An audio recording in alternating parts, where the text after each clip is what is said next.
India is one of those nations which have more than half of the population lying in the working age group, around 67%, and yet India ranks 94 in the list of 107 countries in terms of hunger. Hunger is directly proportional to poverty, and the main factor that can take these people out of poverty is education. No free ration, no free gas, no free bank accounts, nothing can take these people out except education.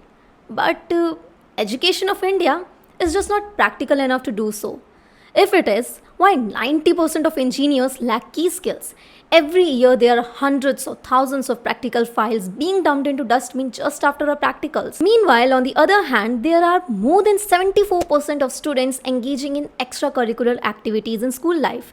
Still, most of them never get to have the next phase of education in their area or specific interest. India is producing world's largest number of engineers and doctors. And yet, we are nowhere in research field as compared to even a small nation like Switzerland.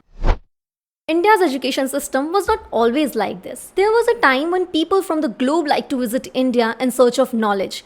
India had invested plethora of things in past, and yet when Einstein arrived in India, he found us inferior. He thought biologically we have less brain capacity.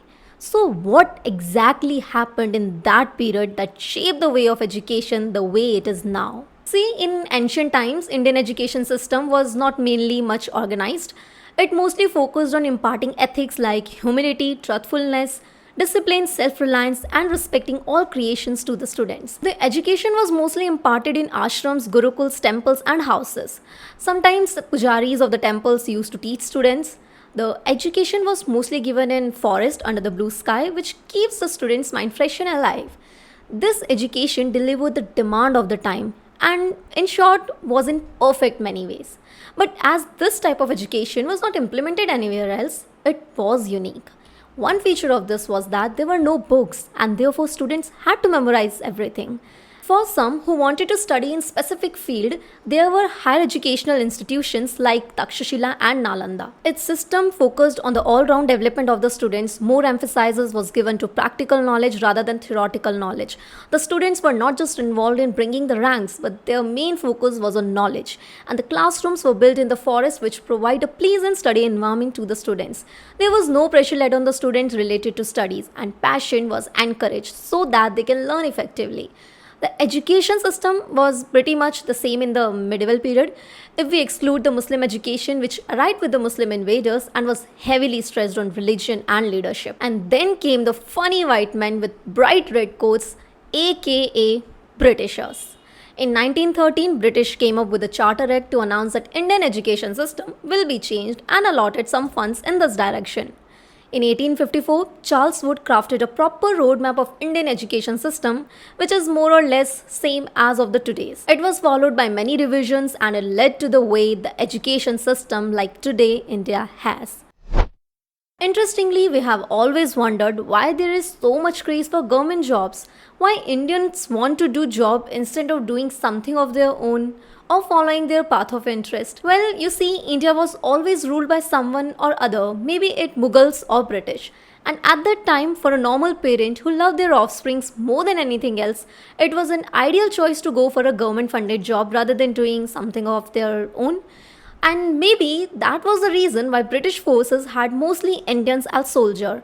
And all the clerks were Indians. Britishers were successful in giving Indians a new path to have an easy income rather than what they were doing from hundreds of years. If we leave out the current education reform, which we talk about later in this video, most of the education reforms post-independence have been done by Congress party.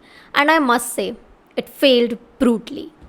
Visit any government school, it's same as it was 20 to 30 years back. Many of the government schools still lacks furniture, and ask your father, he will confirm that the situation was more or less similar when he studied in those schools. While Congress did a great job in promoting girl education and midday meals, it still lacked in one major area, that was practical knowledge. Apart from language and elementary maths and science, there was a very little a student could learn at school which he could implement in its life. For decades after independence, students still could not pursue common passions like sports, craftsmanship, or anything on this planet that was different from science, commerce, and humanities.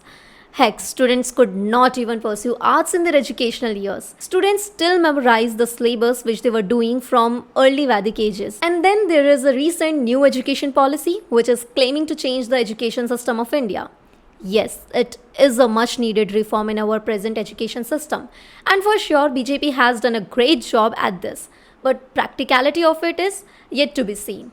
For an example, there is a student, let's call him Rakesh, and Rakesh gets to choose its favorite subject in class 11th, and he chooses history, maths, and physics. And there will be many students like Rakesh who will choose their favorite subjects, like some will choose bio with geography, and other will have accounts with chemistry. How will small scale schools in which majority of students studies will manage this? How can they get multiple teachers for the same subjects? As per CBSE, students will only choose those subjects which are being offered by schools that are running on a century-old system of education. How will that change current situation? These are some questions that we will see answer of once the pandemic is over. हमें हानिकारक तत्वों से बचाएं, subscribe के साथ bell icon भी दबाएं।